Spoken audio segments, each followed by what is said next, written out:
chers frères et sœurs, j'aimerais continuer un petit peu de partager avec vous des choses sur la famille.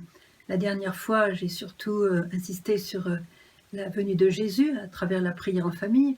Et cette fois-ci, j'aurais plutôt parlé de Marie, et Marie comme notre mère et aussi comme notre reine. Vous voyez, j'ai mis ici la couronne, puisque nous sommes dans le temps pascal.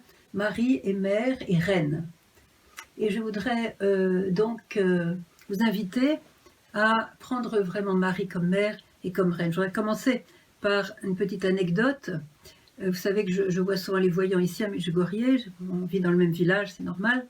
Et un jour, j'étais avec la voyante Maria Pavlovic et j'avais remarqué que quelquefois, les personnes me disent « Oh là là, ça serait tellement bien que je puisse voir aussi la Sainte Vierge. C'est sûr que si je voyais la Sainte Vierge, ça serait facile pour moi de me convertir, de prier davantage, d'être plus dans l'amour avec les gens et tout. Oh là là. Mais qu'est-ce qu'ils ont de la chance, les voyants, de voir la Sainte Vierge. Waouh, comme j'aimerais être à leur place. » Alors un jour, je vois donc Maria Pavlovic et lui dis « Tu sais, il y a beaucoup de gens qui désireraient être à ta place et de voir la Sainte Vierge tous les jours comme toi.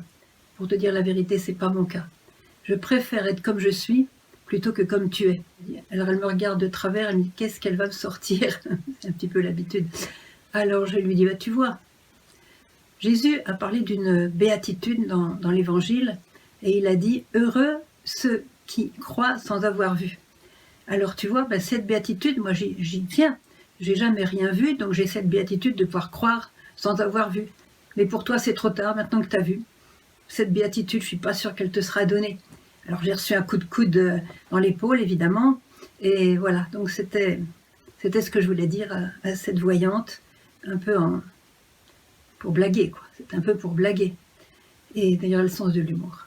Alors, oui, ce que je voudrais vous inviter à faire aujourd'hui, c'est d'introduire votre reine et votre mère dans votre maison. Je suis sûre que beaucoup d'entre vous ont l'habitude, au moins de temps en temps, de faire une belle prière de consécration au cœur immaculé de la Vierge. On en parlera une autre fois. C'est très important d'appartenir à la Vierge. C'est très important de la consulter pour beaucoup de choses, à vrai dire pour toutes choses. C'est important de lui remettre notre vie, nos biens, nos affections, notre passé, notre futur. Voilà. Mais il y a une chose que je voudrais vous inviter à faire, puisque vous êtes encore un peu coincé dans la maison, vous êtes encore en réclusion, disons. Eh bien, j'en profite pour vous inviter à faire un parcours avec elle. Puisqu'elle est votre reine, on va lui demander de régner dans votre maison, dans notre maison, dans ma maison.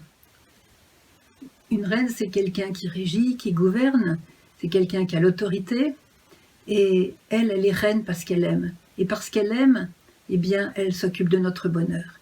Donc tout ça, c'est lié au fait de prendre Marie comme reine à la maison, pour qu'elle puisse régner sur tout, toute notre vie, et sur nous-mêmes, et en régnant, eh bien, répandre cet amour dont tout le monde rêve. L'amour maternel, le plus saint, le plus bel, l'amour le plus pur, voilà, et de vivre en sa présence. Voilà. Il ne s'agit pas forcément de la voir avec une apparition, il s'agit de vivre en sa présence, qui est beaucoup plus méritoire.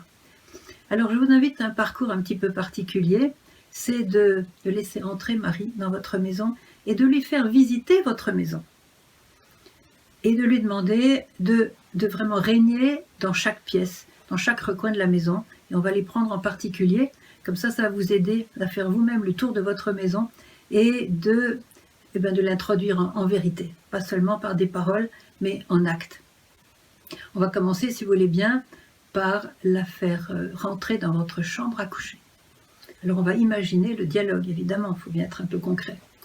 Alors vous dites, je dis, ah Vierge Marie, voilà, ça, tu vois, c'est ma chambre à coucher. J'aimerais bien que cette chambre te soit complètement consacrée. Qu'est-ce que tu en penses quand tu rentres dans cette chambre? Comment tu te sens? Oh, dit-elle, elle est vraiment belle, ta chambre à coucher. Je vois que tu as changé les rideaux. Ça, c'est bien, c'est beaucoup plus lumineux maintenant. Et puis, je vois que tu as maintenant un nouveau matelas. C'est très bien pour ta colonne parce que je sais que tout n'est pas facile avec ton dos. Donc là, tu fais de meilleures nuits. Je suis très, très contente. Mais en même temps, je vois un voile de tristesse qui passe sur son visage. Et je lui dis, mais maman, il y a quelque chose qui ne va pas dans cette chambre.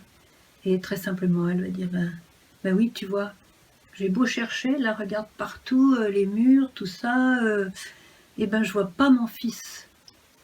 Oui, mon fils, où est-ce que tu as mis mon fils? Je vois même pas de crucifix ici. Ah, ah maman, ça c'est vrai, tu vois. Ben, c'est ma fille, elle m'a dit, mais plutôt un poster de cet acteur américain. Et puis j'ai cédé, j'ai mis le poster. Alors, ben voilà, ben, du coup, le crucifix, je dois dire que je l'ai rangé dans le tiroir. Tu vois, ma fille, ça c'est... Cet acteur américain, je le connais bien. Je suis aussi sa mère. Et je l'aime. Mais c'est pas lui qui va te sauver. Hein. C'est important que tu mettes dans ta maison des objets religieux, des objets bénis par un prêtre. Hein. C'est le signe que tu appartiens à Jésus. Alors j'aimerais bien que tu mettes un beau crucifix. Et puis le soir, avant de te coucher avec ton mari, vous mettez à genoux devant le crucifix. Et vous faites une prière, pas besoin de faire des longues prières. Vous remettez votre nuit au Seigneur.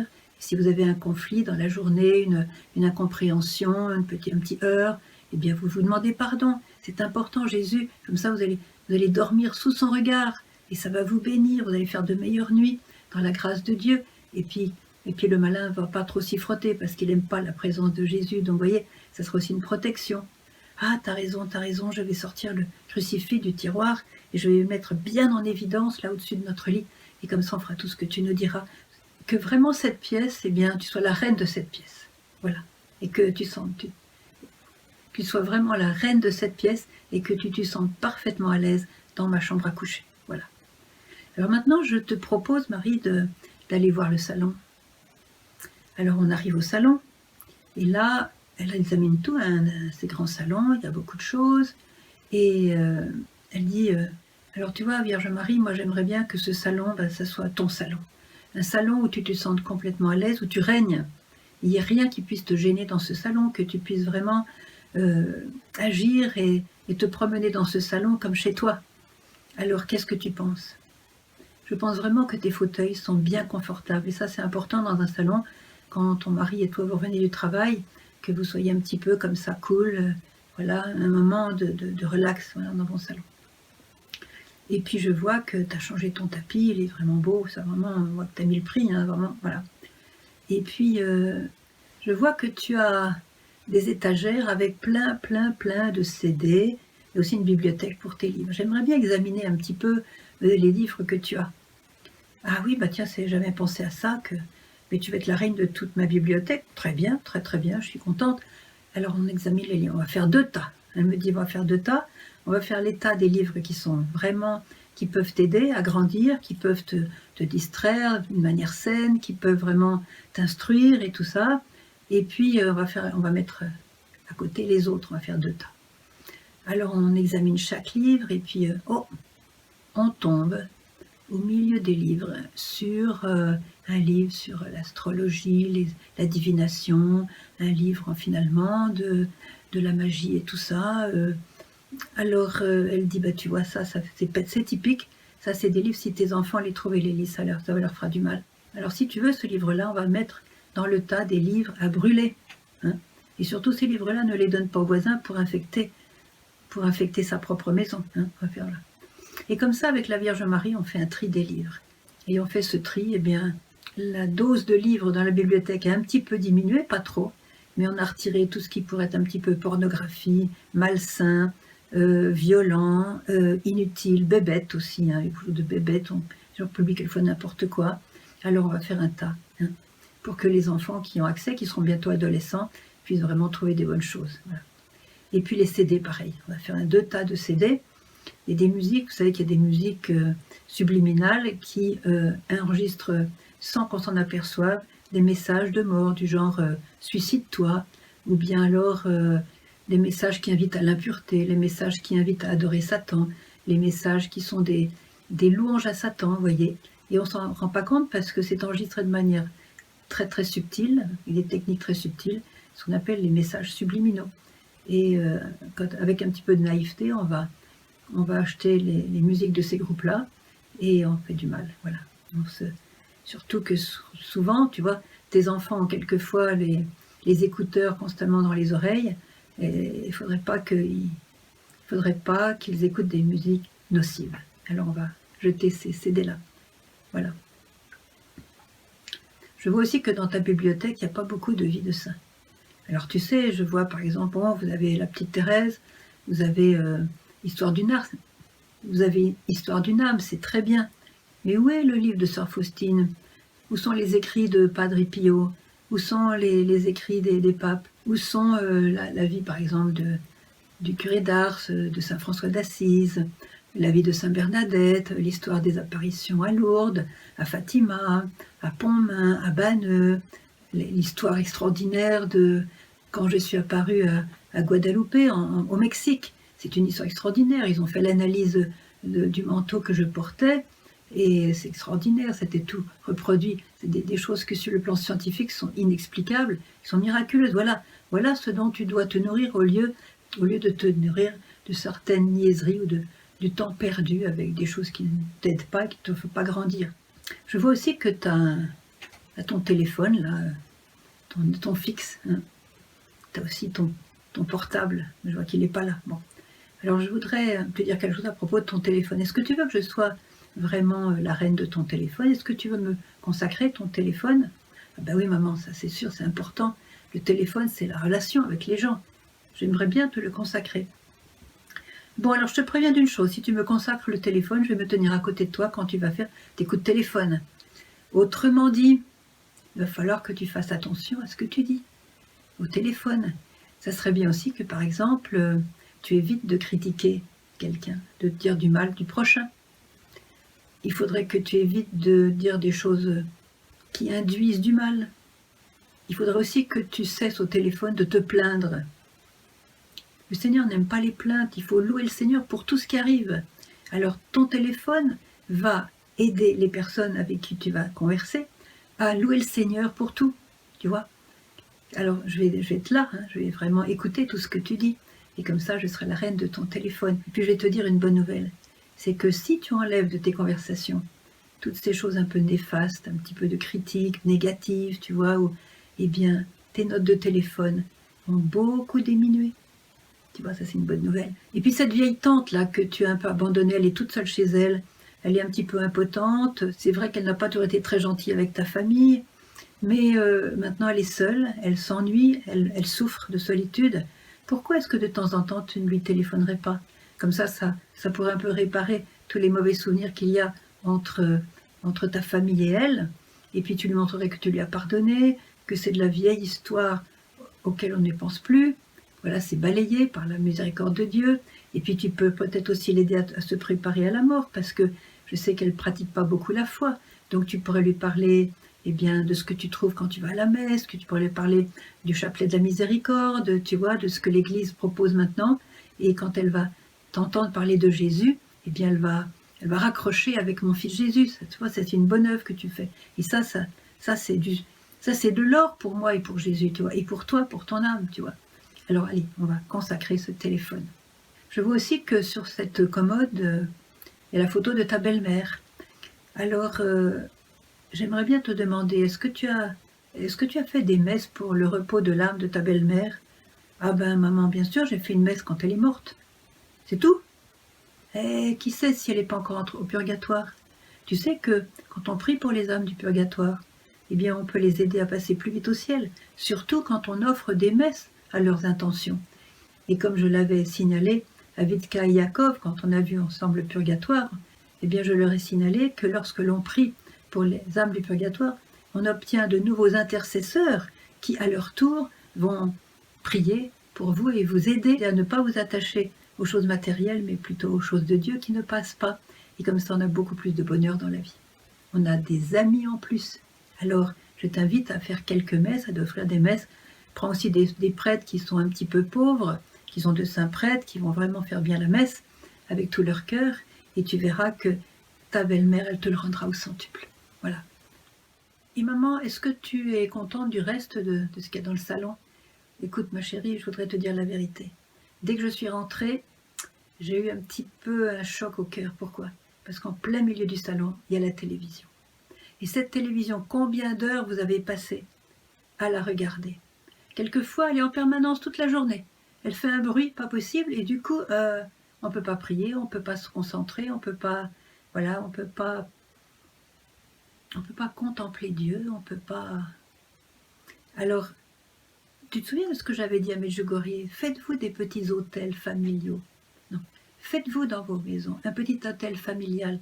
Vous allez prendre une petite table, quelque chose, une jolie petite nappe, vous allez mettre un crucifix, vous allez mettre de l'eau bénite, vous allez mettre la Bible, une statue de la Vierge, vos saints préférés, vous allez mettre aussi du sel béni, et puis tous les jours, ensemble, vous allez vous réunir pour prier ensemble devant ce petit autel.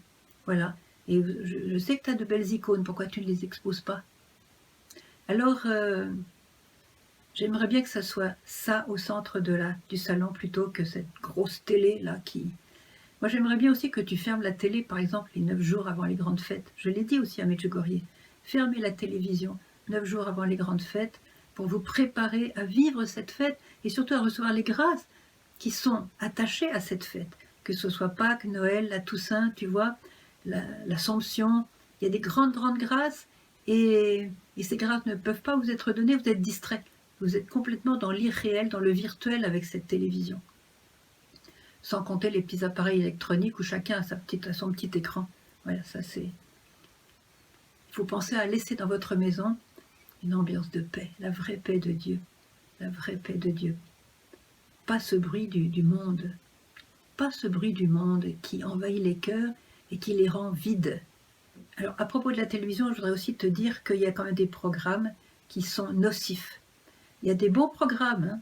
Le pape quelquefois qui donne sa bénédiction Urbi et Orbi. Heureusement que vous la regardez, cette bénédiction. Mais il y a des programmes qui sont nocifs, et il y en a beaucoup qui sont nocifs, et qui sont des pertes de temps. Ah, maman, j'ai une idée. Si je te donnais à toi le contrôle, là, pour faire les programmes, alors comme ça, tu pourrais choisir toi-même les programmes, et on regarderait ce que toi, as choisi. Et on regarderait ce que toi, tu as choisi. C'est une bonne idée, hein. Je crois que tu es contente de ça, hein. Dis-le. Voilà, tu es contente. Voilà, écoute, maintenant je te propose de passer à la salle à manger. On entre dans la salle à manger. Alors évidemment, elle a l'œil, elle regarde tout. Puis comme c'est une femme qui tenait une maison à Nazareth, elle a l'œil. La femme juive qui a vraiment le sens pratique, disons. Elle regarde tout et elle me dit, eh bien tu vois, je suis contente de ta salle à manger, la manière dont tu l'as arrangée. Tu as vraiment tout arrangé avec bon goût, ça j'apprécie beaucoup. Mais voilà que je vois encore une tristesse qui passe sur le visage de la Vierge. Oh, qu'est-ce que j'ai fait? Qu'est-ce qu'il y a, maman? Qu'est-ce qui te gêne dans cette salle à manger? Eh bien, à quoi sert une salle à manger? Pour se réunir et manger ensemble. Eh bien, le problème, c'est que tu n'as pas tenu compte de l'évangile de mon fils. Qu'est-ce qu'il a dit? Quand tu fais un bon dîner, même quelquefois un festin, n'invite pas tes riches voisins ou des gens de ta famille qui peuvent te le rendre. Invite plutôt des estropiés, des paralytiques, des aveugles, des pauvres, de ceux qui ne pourront pas te rendre. Et ainsi, c'est le Seigneur lui-même qui te le rendra. Eh bien ici, tu vois ma fille, j'ai jamais vu ces gens-là. Tu les as jamais invités? Maman, mais maman, combien de fois j'ai entendu cet évangile? Comment ça se fait que j'ai jamais mis en pratique? C'est pourtant simple. Est-ce que tu as encore quelque chose à dire à propos de la salle à manger? En fait aussi de la cuisine, parce qu'on a cuisiné la salle à manger un petit peu ensemble. Oui, tu vois, moi j'aime beaucoup tes enfants, d'ailleurs ton mari aussi et toi, mais je vois que tu cèdes un peu à leurs caprices, tu vois. Il y a beaucoup de nourritures qui sont, comme disent les Américains, junk food, c'est-à-dire de la nourriture de mauvaise qualité. Alors il faut que tu fasses attention à tes enfants, que tu soignes bien leur santé, parce qu'ils vont peut-être aimer des choses qui ne sont pas bonnes pour la santé, parce que tout simplement, ça a bon goût. Et maintenant, il y a des techniques qui donnent très bon goût à certains aliments, alors qu'en fait, ces aliments ne sont pas bons du tout pour leur organisme. Et après, quand ils seront un petit peu plus vieux, dans l'âge mûr et même dans la vieillesse, ils vont payer cher toutes ces erreurs de nourriture. Alors, je te demande de surveiller un petit peu la nourriture et de prendre des choses plus naturelles, peut-être moins délicieuses sur le moment, mais qui peuvent apporter de la force dans leur corps. Voilà. Une autre chose aussi que je voudrais te dire, c'est que lorsque vous avez béni le repas et que vous servez à table les portions de chacun, voilà, chacun se sert, si la nourriture est bénie, on ne gâche pas la nourriture.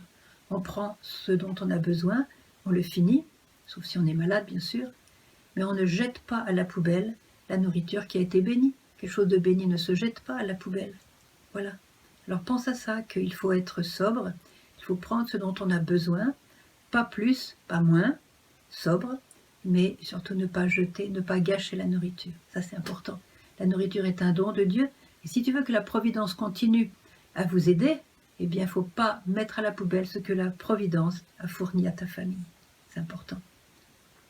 Alors maman, maintenant, je crois que nous allons passer dans ce grand couloir, tu vois, il y a un placard avec des vêtements et tout ça. J'aimerais bien que tu examines un peu mes vêtements. Eh bien, ma fille chérie, tu vois, je suis très contente que tu me proposes ça parce que j'ai beaucoup à dire sur tes vêtements et tu vas voir que ça va te libérer. Alors, petit à petit, on prend chaque robe, les chaussures, les bas, tous les vêtements, voilà. Les pantalons, les chemisiers, les vestes, les foulards, les chapeaux, tout ça. Et puis, la Vierge Marie tire une robe, son porte-manteau, et elle me dit, « Tu te souviens quand tu as acheté cette robe ?»« Ben oui, c'était l'autre jour. Elle est belle, hein Et là, je vois que la Vierge Marie, il y a un voile de tristesse qui passe dans ses yeux.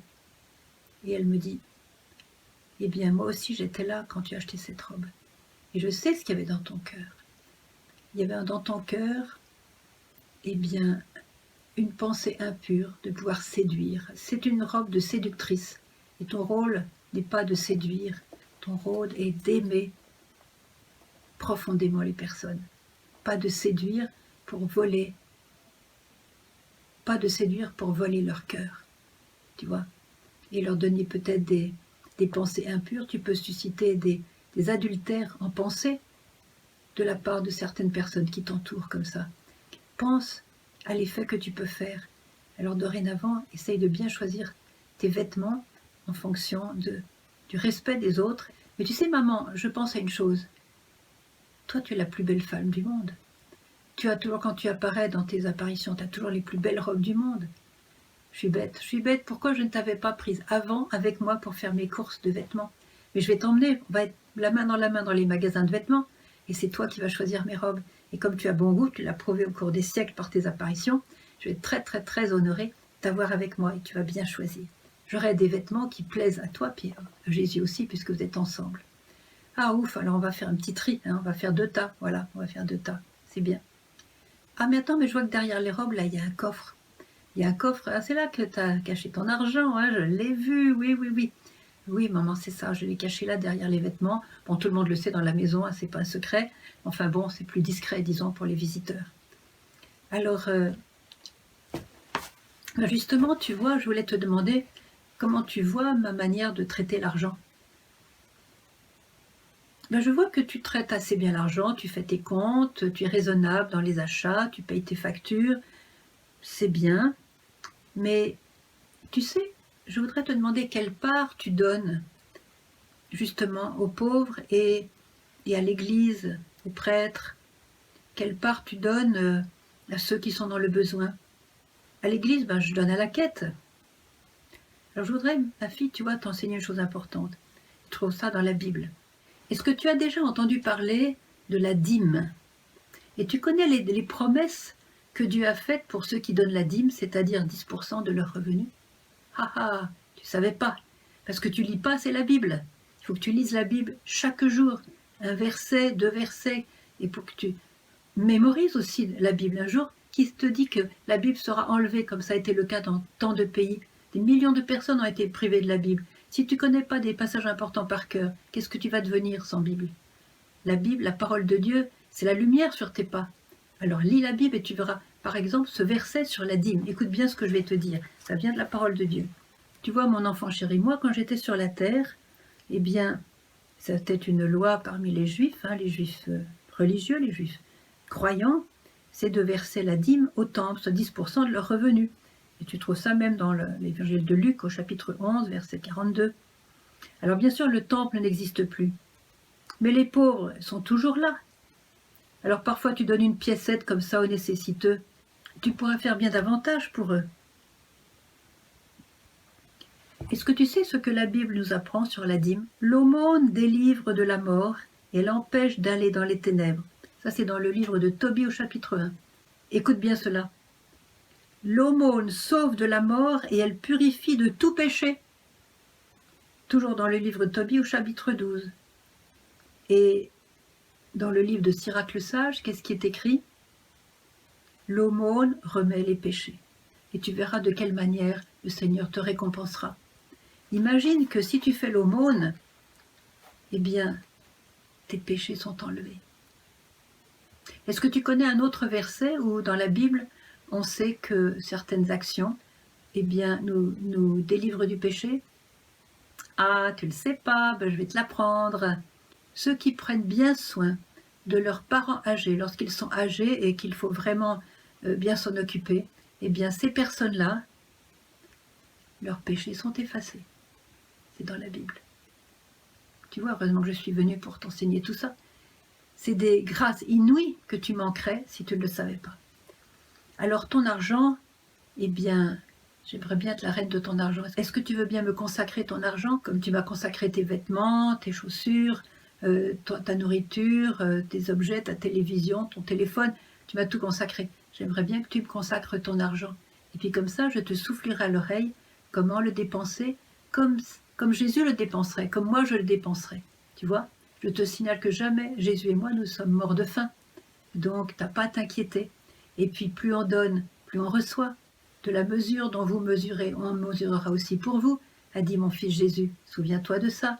La générosité est toujours récompensée. Et tu auras le centuple. Le centuple. Voilà.